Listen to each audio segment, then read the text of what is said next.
शुरुआत में कह दूं कि मेरे पेज को सब्सक्राइब कर लीजिए, फॉलो कर लीजिए यूट्यूब पर, फेसबुक पर, इंस्टा पे और एक्स पे। और फिर शुरू करूंगी अपनी बात। आज का वीडियो मज़ेदार होने वाला है। जानते हैं क्यों? क्योंकि यहाँ पे बात हो रही है इलू इलू इलू इलू। किसकी इलू इलू? हाँ, मुख्यमंत्री जी खटीमा वाले और चुने गए चंपावत से। और दूसरी तरफ आय से अधिक संपत्ति मामला, और उनको कहते हैं लोग भगौड़ा। वो कार्यवाही क्यों नहीं करते उन लोगों पर जो उन्हें बुलाते हैं भगौड़ा? कांग्रेस के आज एक और नेता के मुंह से मैंने ये बात सुनी। मगर सवाल ये उठता है कि कृषि मंत्री अपनी कुर्सी कैसे बचा पा रहे हैं, और मैं आपको बताती हूँ कैसे। क्योंकि उनकी कितनी भी शिकायतें हो जाए, उनके ऊपर कितने भी आप केस कर दीजिए, चाहे वो विकेश नेगी हो, चाहे वो पंकज छेत्री हो, उन पर कार्रवाई नहीं होगी। और जो उन्हें भगौड़ा बोलते हैं ना, वो बोलते रह जाएंगे, चाहे वो पंकज छेत्री हो। तो मैं गणेश जोशी जी आपको कह देना चाहता हूं कि वो जिलाधिकारी है। आप कल रात को अपने घर पे सो रहे थे तो वो सड़कों पे न जाने किस स्थिति में होगा। रात से ही बुरा हाल है पूरे देहरादून का, और आप एक अधिकारी को सरेआम ऐसे बेइज्जत करते हैं कि आपका फोन नहीं उठाया। आपके घर का नौकर नहीं है मिस्टर फौज के भगोड़े, शक्तिमान के हत्यारे के आरोपी, आय से अधिक संपत्ति के आरोपी। अपने विभाग में कई जांचें और सीबीआई जांच तक चल रही है, उसका पहले ख्याल करो। चाहे वो हरक सिंह रावत हो। विधायक है, मेरा छोटा भाई है गणेश जोशी, उसको राजनीति में मैंने बहुत मदद करी। युवा मोर्चा का जिला अध्यक्ष बनाने मैंने मदद करी उसको, लेकिन मैंने ये सोच के मदद की थी कि ये आम लोगों की मदद करेगा। अब आज तुम एक फौज के भगोड़े सिपाही से इतने मंत्री बन गए, तो इन लोगों की कृपा से बने ना। चाहे वो राजेंद्र शाह राज्य आंदोलनकारी हो।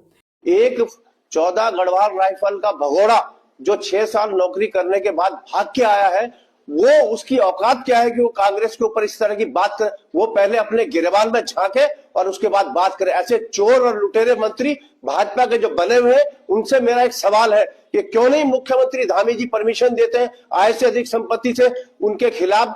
जिस दिन मुकदमा दर्ज होगा, जेल की सलाखों के अंदर होगा ये मंत्री, या ब्रिगेडियर डंगवाल हो। आपको ये जानकर के बड़ी खुशी होगी कि जो यहाँ के प्रदेश के और सरकार में वर्तमान में जो कैबिनेट मंत्री और सैनिक कल्याण मंत्री हैं, वो भी गढ़वाल राइफल्स के जो हैं एक पूर्व सैनिक हैं। और इन्होंने जो है वो अपनी 7 साल की नौकरी के उपरांत जो है कहा जाता है कि बीमारी के कारण इन्होंने जो है वो अवकाश ले लिया था। लेकिन कुछ गलियारों में ये भी बात होती है कि ये सेना से जो है भागे हुए हैं। ये उसको हम एक भगौड़ा कहते हैं। इस बात की मैं पुष्टि नहीं कर सकता हूं, लेकिन आम चर्चा में ये बात जो है उठ करके आती है। आज इस वीडियो को ध्यान से देखकर बताइए कि ये क्या हो रहा है, ये कौन सा रिश्ता है, ये कौन सी मोहब्बत। अगर मैं आपको कहूं कि उत्तराखंड के मुख्यमंत्री पुष्कर सिंह धामी ने बचाया हुआ है गणेश जोशी जी को आय से अधिक संपत्ति मामले में, खास करके इसलिए ताकि उनका फायदा हो, तो आप सोचेंगे कि मैं कह रही हूं कि आय का फायदा हो, पर्सनल नहीं, लोगों के लिए तो फायदा ही फायदा करवा दो।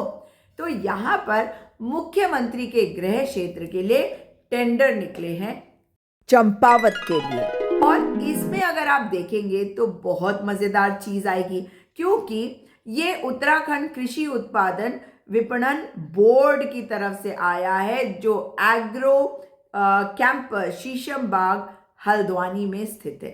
और इन्होंने लिस्ट देखिए निविदा सूचना की, कितनी लिस्टें, ओ भैया कितनी लिस्टें। ये 5 फरवरी 2026 को 59 टेंडर हुए हैं, और सारे के सारे मुख्यमंत्री की विधानसभा के लिए। तो वहां पर हो जाए इनका स्वागत, पर स्वागत तो फिर भी नहीं होगा, क्योंकि मुख्यमंत्री की कुर्सी से ही हट जाएंगे। तब क्या होगा? इफ एंड बट, अगर कुर्सी से हटेंगे तो केंद्र में पहुंचेंगे। तो ये भाभी जी घर पे वो गृहस्थी ना देखती तो ये पुष्कर सिंह धामी कैसे निकलते। जिन्होंने आज तक एक दिन अपने प्रदेश की सेवा में अपने घर को नहीं देखा।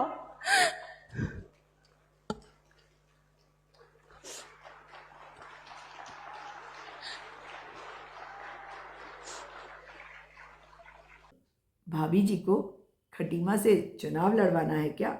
मगर सवाल ये उठता है, क्या दूसरे जनपदों में, दूसरे शहरों में कार्य की आवश्यकता नहीं है?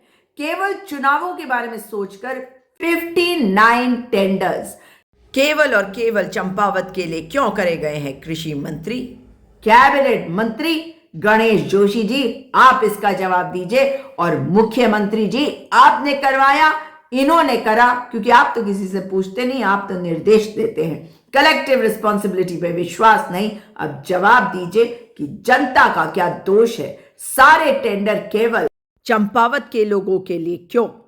दीजिए उनको, ज्यादा दीजिए, मगर केवल चंपावत में 59 टेंडर आखिर क्यों?